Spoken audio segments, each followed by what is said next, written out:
Here in Africa, home to many nations considered most vulnerable to climate change, food insecurity. Hunger follows 4 years of intense drought in the Horn of Africa.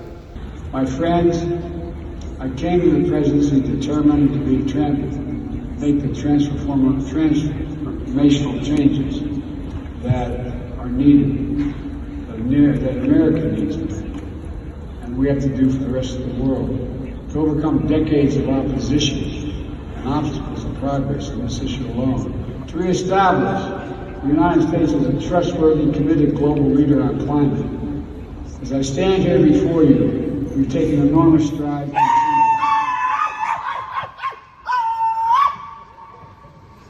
But I don't stand here alone.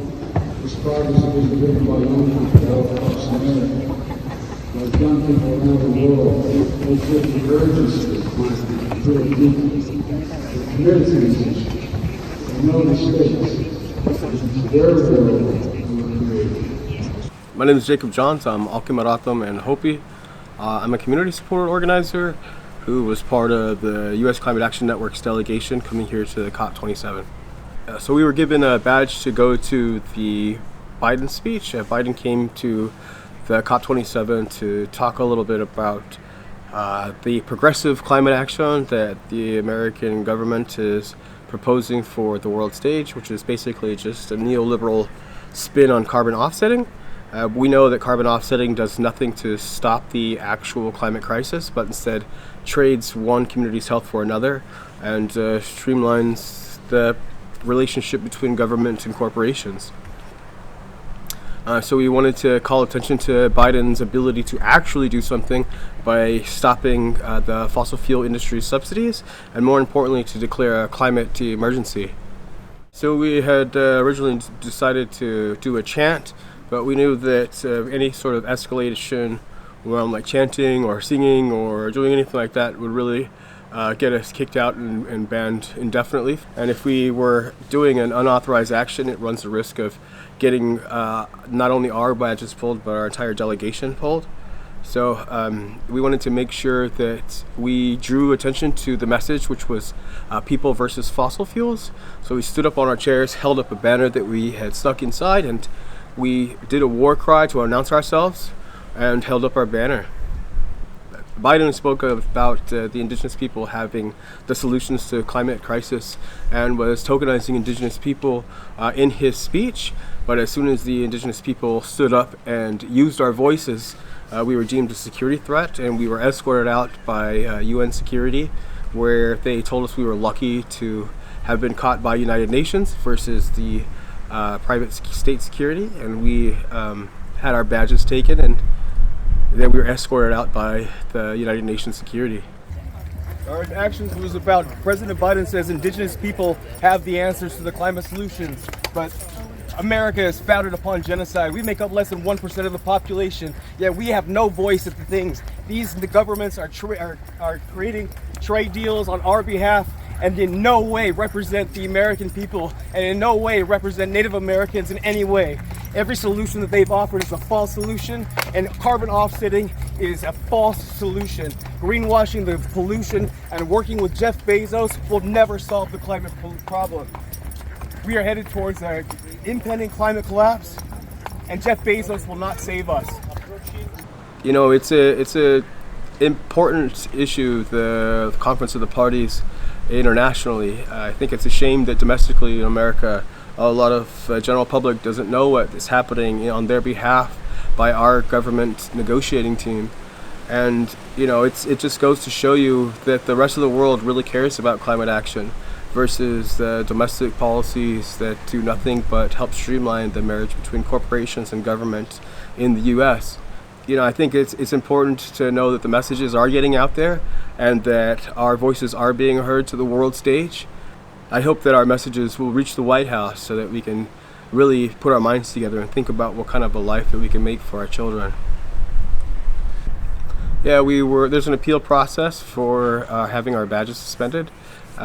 They were dragging their feet, and the UNFCCC didn't know that we actually had our badges taken.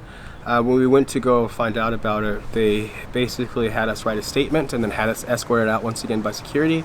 They said they were going to be letting us know what their determination was, but they never responded back or heard anything. We had multiple letters from massive NGO coalitions and delegations, including the Indigenous Peoples Caucus, writing letters in support of what took place and in support of us getting rebadged. But we never heard from the UNFCCC, and we were never given access back to discuss these issues with our negotiating team. The Biden has the ability to do something by giving crumbs to environmental causes. In no way does that equate to climate action. And we need Biden to declare a climate emergency, and more importantly, end the subsidies that are being given nonstop to the fossil fuel industries. Yeah, I think it's important for us to really stand in solidarity. When the youth ask for help, we need to actually help them. And we can't just give lip service about how the youth are our future and it's in their hands. We need to actually be present with young people who are fighting for a healthy, livable future. It just goes to show that when you call attention to the hypocrisy that is being touted as climate action, that your voices are silenced and that you are deemed a security threat. It's important for us to use our voice to advocate for the future and not just to talk about it, but actually stand in solidarity with a healthy, livable planet. We have the answers. We refuse to listen to indigenous people. Native Americans make up less than 1% of the population. And we are denied any voice in the voices need to be heard. And if they don't let us, they won't hear us, we're going to scream until they hear us. We're still here, we remain, and more importantly, the president himself says that we have the solutions, yet refuses to listen to indigenous people as we are sitting there at the table demanding to be heard.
So, when there was COVID hard lockdown, I started really questioning what's going on in the planet. I mean, this is not ordinary. And so through my own, exploration and curiosity, and then starting to speak to a range of, friends, people I'm connected with, eventually these conversations led to a monthly conversation at full moon every month. And it's been incredibly powerful because it was a space to look at as activists, what do we do beyond what we are doing? And then, really looking at dipping into and immersing ourselves in the indigenous wisdom that's coming forth for the time based on, the prophecies that are there. But also looking at, if we are planning to rebirth something, how do we do this fundamentally different based on different values from which we are operating now and which we can learn from indigenous communities? So it's been a fascinating journey over the last 2.5 years. And then last week, before COP started, we had this incredible gathering of indigenous wisdom keepers and activists from so many different traditions across the globe. And I think, that gave a lot of hope. The fact that indigenous communities are really stepping forward, are really bringing forth the knowledge, but also starting to really provide that leadership that's required, given that we can't find that leadership in any other place. So I think with the Earthrise Collective, it's just growing in momentum, growing in energy, and I think ultimately, it's a loose coming together of people who are, looking at the time we are in, looking at doing things differently, and essentially being human beings as we should be, in solidarity with each other, working with love, working with respect, as opposed to our current model and current trajectory. So the Earthrise Collective is now going to the next level, in the sense of starting to set up and create a portal for sharing, for bringing together indigenous wisdom. We have amazing people that are pulling and documenting this wisdom from different traditions across the globe. Just recently, some with the Hopi elders, for example, but also with the San community in Southern Africa. So a lot of this is being done, and also creating the platform for people to come in, people to share, and for us to help each other, because I think, on the one hand, there's a lot of healing to be done based on all of the traumas that are stored in the earth, but also within ourselves. So a great need for healing, but also a great need for initiation, because we are being pushed to find ourselves, we are being pushed within ourselves. And I think just ensuring there is a space for guidance, for support, and so on, as we transition from where we are, and based on the collapse of some of the systems, including some of the ecosystem collapse that will happen.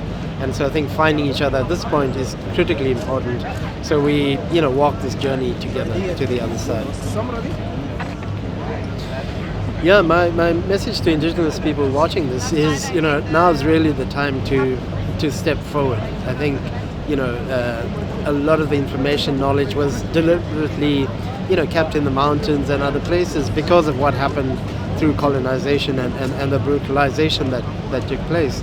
But based on most prophecies and traditions, it's clear that now's the time for that knowledge to come forward. And I think indigenous people now stepping into their rightful place after all of these centuries of repression and violations and harm that's taken place both to indigenous people and the territories. I think now's the time to collectively come forth, because there's no other way.